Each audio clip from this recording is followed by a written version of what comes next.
মোহতারাম দোস্ত বুজুর্গ, আল্লাহ তাআলা আমাদেরকে বানাইছেন, আল্লাহ তাআলা আমাদের মালিক।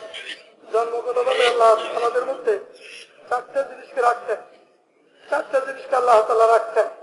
ভাই যারা ধারণা আছে তারা মেহরবানি করে বসি অল্প সময়। একটা হলো আল্লাহ তাআলা আমাদের মধ্যে হায়ওয়ানিয়ত রাখছেন, পশুত্বের স্বভাব আল্লাহ তাআলা আমাদের মধ্যে রাখছেন। আর একটা হলো ফেরেশতাদের স্বভাব আল্লাহ তাআলা আমাদের মধ্যে রাখছেন। আর একটা হলো আল্লাহ তাআলার খলিফা হওয়ার যোগ্যতা স্বভাব আল্লাহ তাআলা আমাদের মধ্যে রাখছেন। এবং আর একটা হলো আল্লাহ তাআলার খলিফা হওয়ার সাথে সাথে নবীর নাম হওয়ার মতো গুণাগুণের যোগ্যতা স্বভাব আল্লাহ তাআলা আমাদের মধ্যে। মানুষ যখন নাকি আল্লাহর হুকুম নবীর তরিকাকে বিসর্জন দিয়ে আল্লাহর হুকুম নবীর তরিকাকে উপেক্ষা করে দুনিয়াতে জীবনযাপন করতে থাকে, তখন তার মধ্যে থেকে শেষের তিনটা জীবন বিলুপ্ত হয়ে শুধুমাত্র পশুত্বই তার মধ্যে প্রভাব ফেলে। তখন এই লোকটা সমাজে মানুষের দেশে সাপের মতো যে সাপ হয়ে জীবনযাপন করে, বাঘ হয়ে জীবনযাপন করে, বিচ্ছু হয়ে জীবনযাপন করে, কাউকে ধ্বংস করতেছে, কাউকে কতল করতেছে, কাউকে মাথার থেকে পা পর্যন্ত দুই টুকরা করে দিতেছে। মেরে মোহতারাম দোস্ত বুজুর্গ, হায়াওয়ানাতের সিফাতের মধ্যে গালেব হয়ে। আর কেউ যদি ঈমান আনার পরে নামাজ, রোজা, হজ, যাকাতের পাবন্দি করতে করতে পাবন্দি করা শুরু করে দেয়, তাহলে আস্তে আস্তে এই ইবাদতের দ্বারা, ইসলামী আহকামাত আদায় করার দ্বারা তার ভিতরে ফেরেশতাদের সিফাত পয়দা হইতে থাকে। আর এই ফেরেশতার সিফাত পয়দা হওয়ার পরে এখন যদি সে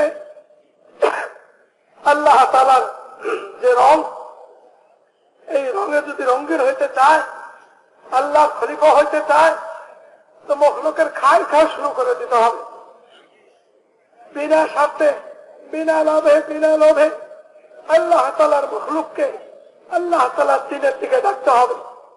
আর আল্লাহর মখলুককে আল্লাহর দ্বীনের দিকে যখন ডাকতে থাকবে, তখন সে আল্লাহ তাআলার খলিফা হওয়ার দিকে অগ্রসর হইতে থাকবে। এবং এই মেহনতটাকে যদি সে নবীওয়ালা দরুদের সাথে উম্মতের খায়ের হয়ে নবীওয়ালা দোয়া, নবীওয়ালা ফিকির নিয়ে মেহনত করতে থাকে। মেরে মোহতারাম দোস্তার বুজুর্গ, হুজুর সাল্লাল্লাহু আলাইহি ওয়াসাল্লামের কেমন দয়া ছিল, কেমন মায়া ছিল উম্মতের জন্য। একদিন আম্মা জান হযরত আয়েশা রাদিয়াল্লাহু তাআলা আনহার জন্য দোয়া করলেন, ওনার নাম ধরে দোয়া করলেন। হযরত আয়েশা রাদিয়াল্লাহু তাআলা আনহা এত খুশি হইলেন যে খুশিতে গোড়াগড়ি জিতেছেন। বললেন যে আয়েশা খুব খুশি হয়েছ? বলে ইয়া রাসূলুল্লাহ, আপনি আমার নাম ধরে দোয়া করছেন, বিশেষ করে আমার জন্য দোয়া করছেন, আর আমি খুশি হব না? এর চেয়ে খুশির কথা কি হইতে পারে আমার জীবনে? আর কি এর চেয়ে বড় পাওনা হইতে পারে? সাল্লাল্লাহু আলাইহি ওয়াসাল্লাম বলে, আয়েশা, যে এই দোয়া আজকে আমি জীবনে প্রথমবার তোমার জন্য করলাম, এইরকম দোয়া তো আমি দৈনিক 5 ওয়াক্ত নামাজের পরে আমার সমস্ত উম্মতের জন্য করি।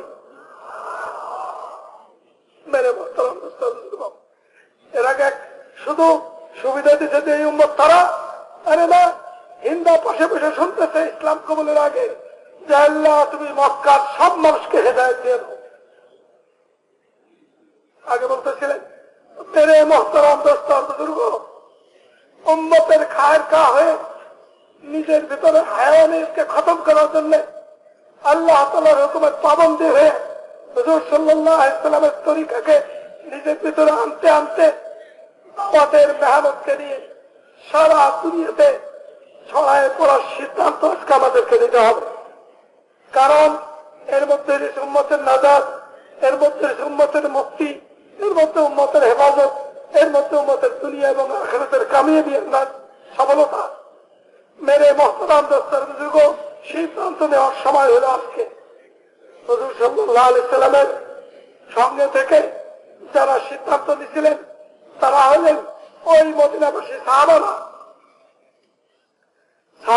সিদ্ধান্ত নিয়েছিলেন, কি সিদ্ধান্ত নিয়েছিলেন? যে 3 রকমের সিদ্ধান্ত নিয়েছিলেন।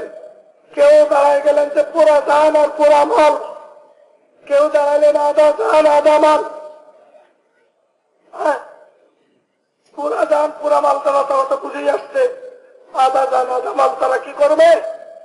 যে জীবনের আধা, বছরের আধা মদিনার বাইরে, বছরের আধা মদিনার ভিতরে, মদিনার ভিতরে থেকে যারা মদিনাতে আসবে তাদের খিদমত করব, তাদেরকে খানা খাওয়াবো, তাদেরকে মেহমানদারি করব, আর তাদেরকে দিন শিখাবো। মসজিদকে আমালে নববী দিয়া মসজিদকে ভরবো, এই জন্য মদিনাতে থাকবো। মেরে মোহতারাম দোস্ত বুজুর্গ, আজকে আমাদেরকে এরকম সিদ্ধান্ত নিতে হবে, যদি চাই যে সারা দুনিয়া থেকে পশুত্ব খতম হয়ে যাক, মনুষ্যত্ব সারা দুনিয়াতে প্রতিষ্ঠিত হোক, মানবতা প্রতিষ্ঠিত হোক, আল্লাহর খলিফা হয়ে আমরা জীবনযাপন করতে পারি, নবীর নায়েব হয়ে আমরা জীবনযাপন করতে পারি। কে বলেন এটা আমরা চাই না? কে বলেন? হিম্মত করে করে বলেন নগদ নগদ আল্লাহ রাস্তাতে চলে যাব, এরকম কে কে তৈরি আছে? তাহলে इंशाअल्लाह सबने नीयत कर ली कि इस काम को काम बनाएंगे, नबी के काम को अपना काम बनाएंगे, खुदाई रंग में रंगेंगे, हैवानियत से बालातर होकर काम करेंगे, अपने आप को खुदा का सच्चा बंदा बनाएंगे।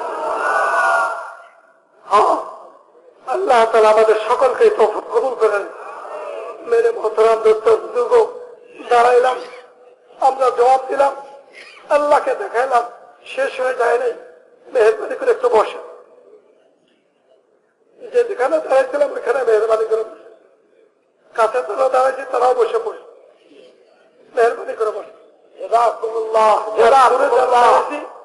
देखो कल ये मजमा यहाँ नहीं मिलेगा, आज रात में जितना रो सको, जितना खुदा को मना सको, आलम में हिदायत की हवाएं चलवा सको। বলেন যে ভাই, কালকে বিকালবেলা, কালকে রাত্রে, কালকে সন্ধ্যায় এই মজমা এখানে আমরা পাবো না, খালি মাঠ পড়ে থাকবে। আজকে হলো আমাদের এই বছরের জন্য শেষ রাত। আমাকে তো মনে করতে হবে আমার জীবনের শেষ রাত নেই। আজকে যতদূর আল্লাহর কাছে কাঁদতে চাই কাঁদবো, আল্লাহর কাছে যতদূর পাইতে চাই চাইব, এবং আল্লাহ তাআলাকে যতটুকু আমার কথাটা মানাইতে চাই পারাবো। আজকে রাত্রে তশকিলকে শেষ করতে হবে। মেরে মোহতারাম দোস্ত বুজুর্গ, দিনের টাকাটা বাকি থাকবে আর আমি আল্লাহর কাছে চাইতে থাকবো, আমি টাকাটা পুরা করে জন্য তৈরি হবো না। মেরে মোহতারাম দোস্ত বুজুর্গ, আমার দোয়া